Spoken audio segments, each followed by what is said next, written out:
At the hospital, a doctor wonders why an X-ray was ordered just because a man was bitten on his hand. He asks Nurse Anna to find this patient, so she checks the system and discovers he's been sent to intensive care, which is also strange for just a bite. After her shift is over, Anna goes home to her husband, Luis. Because they spend the night getting busy in the shower, they don't notice that a TV show is interrupted to announce a special news bulletin. The next morning, Luis wakes up when he notices the neighbor Vivian standing outside the room. When she steps into the light, Luis is horrified to notice blood all over her face. He tells Anna to call an ambulance and approaches the girl to help her, only for Vivian to suddenly bite his neck. Anna rushes to push Vivian into the corridor while Luis collapses on the bed, but Vivian still tries to attack again. A terrified Anna immediately locks the door before checking on her husband, covering his wound with a pillowcase. Then she tries to call the emergency line, but a recording says all circuits are busy. As Vivian continues to pound on the door, Luis dies on the bed, but just for a second. He wakes up as a zombie and attacks Anna, who manages to push him off and grab the car keys before he starts throwing the furniture around. Anna runs to hide in the bathroom,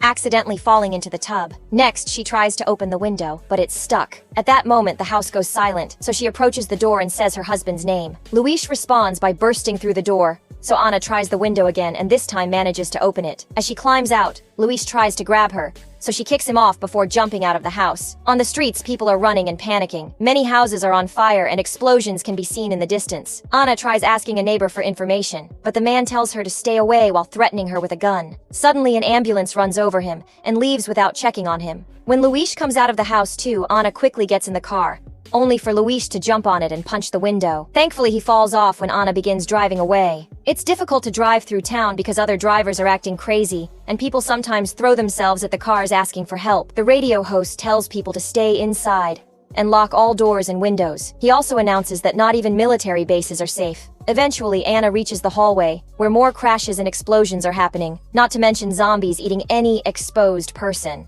Anna screams when someone suddenly opens the door to grab her, pushing the guy off as she tries driving away again. In the struggle, the car goes off the road and crashes against a tree. As the zombie apocalypse takes over the world, authorities try to talk to the press, but they have no idea how it happened or how to cure it. Soon people are rioting on the streets asking for the government to do something, only for the military to take over cities to try to control both humans and zombies. Hospitals are at full capacity, and buildings are blowing up every day. When Anna wakes up, she's found by police officer Kenneth, who makes her say something to confirm she's human. They leave together and come across 3 other survivors, who open fire until they realize they aren't zombies. The trio has tried multiple roads, and they're all taken by zombies, so everyone agrees to go to the mall instead. While they're trying to break the door, a bunch of zombies come closer, so Kenneth shoots the lock and they can get inside. Before they can close the door, a zombie manages to grab it, but Kenneth quickly kicks him back, and the door is finally shut. Afterwards, they turn on the lights, but the phone isn't working. They find themselves in a store with locked doors, so they throw a toilet at the window to go into the mall itself. While Anna washes all the blood off in a fountain, they check the front doors and confirm these are closed as well. Andre and Michael volunteer to check the other entrances, while the rest of the group keeps an eye on the front. At the back exit, Andre is startled by a zombie pressed against the glass, but thankfully, it's shatterproof. At the arcade, Michael grabs a big hammer from a game before following some noises behind a door. A zombie jumps out and tackles him to the ground, so the hammer falls and breaks. Michael manages to keep the zombie's mouth away from him and grabs the broken hammer handle to stab the creature through his head. Back at the main entrance, a zombie appears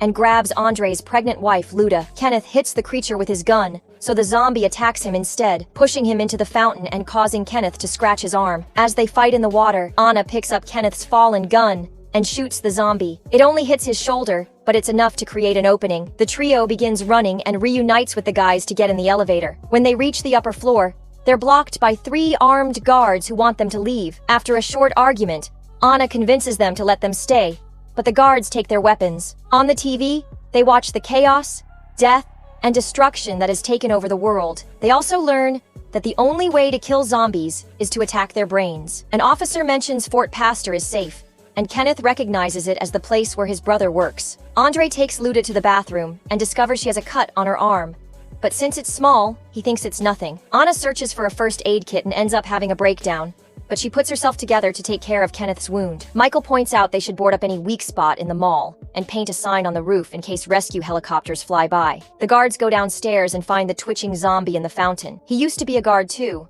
but now his friends have no choice but to shoot him in the head. Then they go around the other stores and shoot every zombie they find. Moments later, the guards throw the zombie bodies off the roof while the others finish their SOS signs.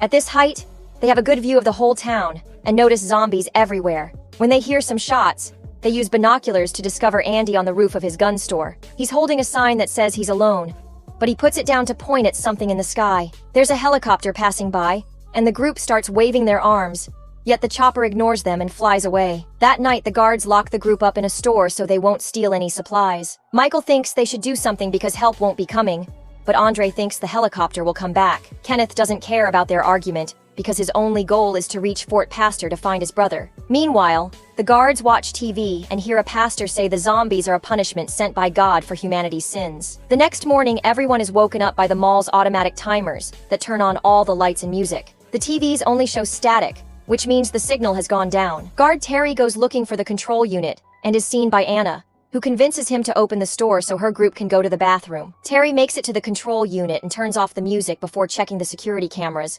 only to discover there's a truck coming to the mall. When Terry tells the others, everyone rushes to the roof and they discuss what to do. Anna says they should welcome all survivors, but CJ and Bart don't want to trust strangers. Terry disagrees with his friends, so Michael and Kenneth take the opening to punch the other two guards and disarm them. While Terry leads the guys to the mall cell, Anna and Luda make a sign to guide the truck to the back entrance. However, the vehicle starts going in reverse and crashes against the building, so Andre and Michael have to go out to fight the zombies to help. They shoot every creature that gets too close, killing quite a few of them until they run out of bullets and have to run back inside. Thankfully, the survivors on the truck are fine. They push the vehicle against the mall on purpose so they could climb on it and go inside without being exposed. Once everyone is inside, Anna announces she'll check them for injuries, including a very sick woman that they're pushing around on a wheelbarrow. Kenneth wants to take the truck to Fort Pastor, but Steve and Norma explain they come from there, and it's been overtaken by zombies too. A frustrated Kenneth goes to the roof, where he sees Andy asking for information. Using another sign,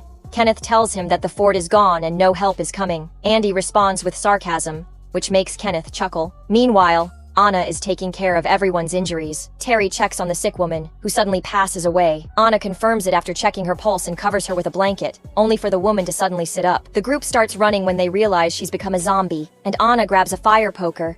So, when the woman comes too close, she stabs her in the eye. Having seen this woman change and remembering her own husband, Anna tells the others that getting bitten by a zombie is what triggers the transformation. Frank has been bitten, and Anna wants to quarantine him, but Michael thinks they should kill him before he transforms, and Kenneth agrees. Anna runs ahead to warn Frank, and his daughter Nicole asks for mercy, but her pleas are ignored. She's given a moment to say goodbye, then Frank is taken to a closed room where Kenneth waits for him to turn to confirm their theory before shooting him in the head. Days begin to pass, so the group tries to keep themselves entertained. Kenneth plays chess with Andy by writing their moves on the signs. Bart and CJ play cards in the cell. Anna likes watching movies with Michael, Nicole, and Terry. Bond while looking at the stars, and Steve gets dirty with Monica when he's not playing golf on the roof. The balls sometimes hit the zombies outside, since the crowd forming at the mall's entrance gets bigger every day. The group often writes requests on the signs, and Andy shoots the zombies they asked for, showing excellent aim. One night, the survivors are having dinner and sharing stories about the people they lost when the power goes out. Andre rushes to check on Luda, who has been very sick, so he's tied her to the bed. 4 men go looking for the generator and notice blood on the walls. There's something moving in the darkness, so the group gets ready to shoot until they discover it's just a dog. Michael calls him over, and the animal appears to be good, but then he starts barking. Suddenly, a zombie appears on the ceiling and jumps on Bart to bite his neck. All the noise gets the attention of more zombies, who show up at the end of a corridor. The group immediately begins running, but it's too late for Bart, who is left behind as zombie food. Kenneth and Michael open a gate for them to cross, and CJ hits a zombie in the face so they can close it again. They put a padlock on the door for extra security before they open fire to kill the zombies trying to climb over the gate. There aren't many bullets left, and when a zombie falls, he brings part of the gate down with him. Michael finds a fuel pump, so he pours gas all over the zombies, and CJ throws a lighter, causing a big explosion that burns all the creatures to death. Back to Andre. He watches Luda take her last breath and kisses her goodbye. When he checks the pregnant belly, he's shocked to see the baby still moving. However, he has to step back when Luda wakes up as a zombie. Moving carefully,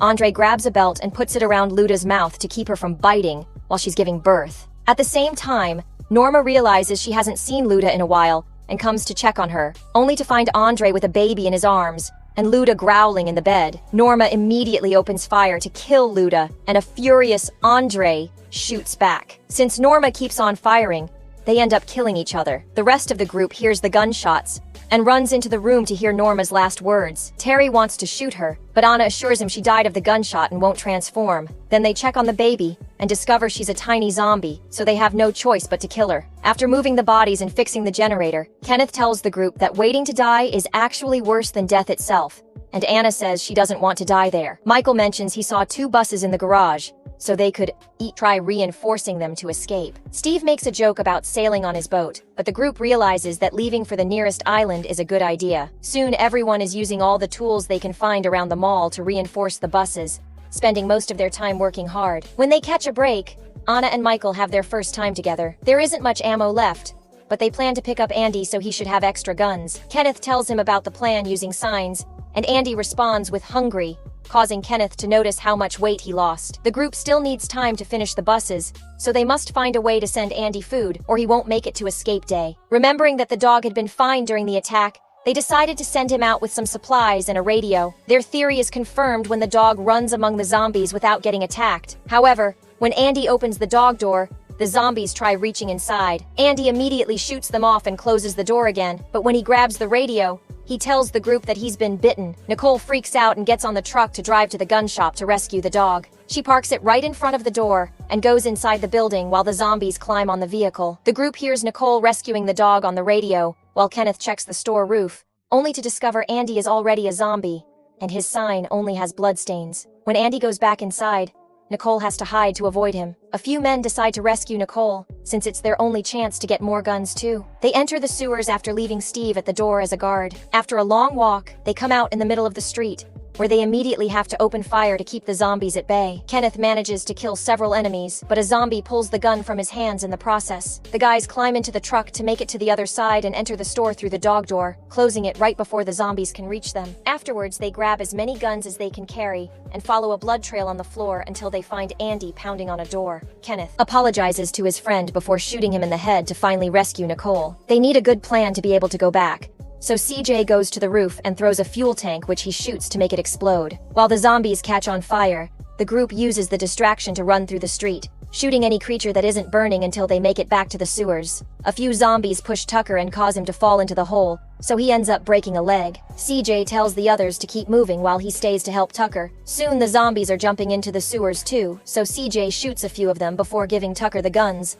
That way CJ can drag him through the ground while Tucker shoots at the incoming attackers. Unfortunately, there are too many of them, and they reach Tucker anyway to start eating him. Tucker asks his friend to end it, so CJ shoots him in the head before running to join the others. Eventually, the group makes it to the mall door, but Steve isn't there to open the door. The zombies are starting to climb the stairs, and the men open fire until Anna shows up to let them in. They can't close the door again because the zombies are holding it, so the team can only run. Once they reunite with the other survivors, the group plus the dog rush to the elevator and close the doors before the zombies can reach them. They make it to the garage and insult Steve when they find him there. The group splits into 2 to get on the buses, and finally leave the mall by bursting through the garage gates. The zombies immediately surround the vehicles, making it hard to move. The survivors open fire through the windows, and Steve even uses a chainsaw to kill a few zombies. Since the crowd is still too thick to move through, CJ throws another fuel tank and shoots it to create a new explosion that easily opens the way. The buses speed through town, only finding cars as their obstacles. Kenneth notices a zombie hanging on a bus and makes a sudden turn to try to throw him off, which makes Glenn fall with the chainsaw on top of Monica. The bus loses control and ends up crashing against a fence, causing it to land on its side. While the other bus comes back to help, Steve picks up a gun and refuses to assist Kenneth. He comes out alone only for a zombie to jump on him. The other survivors come to pick up his friends, and Anna is devastated to discover the chainsaw has killed both Monica and Glenn. When she turns around, a zombified Steve tries to attack her, so Anna shoots him in the head. Terry kills the zombie that came with the bus, and the shots attract the attention of a horde. The guys open fire to buy some time because Anna is behind taking the boat keys from Steve's body. She shoots a few zombies too, and thanks to her friend's backup, she reaches the bus. Michael pulls her in, and CJ kills the creatures at the door so they can finally close it. The bus takes off at full speed and goes through a gate to reach the pier. It almost falls into the water, but luckily it gets stuck on the edge. The survivors immediately start running toward the boats while the zombies make it to the area too. Unfortunately, CJ is soon surrounded, so he shoots his last fuel tank to bring down all the enemies, dying in the process. The rest of the group gets ready to go, but Michael announces he can't join them because he's been bitten. He says goodbye to Anna and pushes the boat, so once his friends are at a safe distance, he self-deletes with a shot. In the end, Anna, Kenneth, Nicole, Terry, and the dog survive. While sailing, they find a boat with a zombie inside and quickly kill it. Many days later, when their boat runs out of fuel and the food is rotting, they finally make it to an island only to discover it's full of zombies too. Thanks for watching and supporting.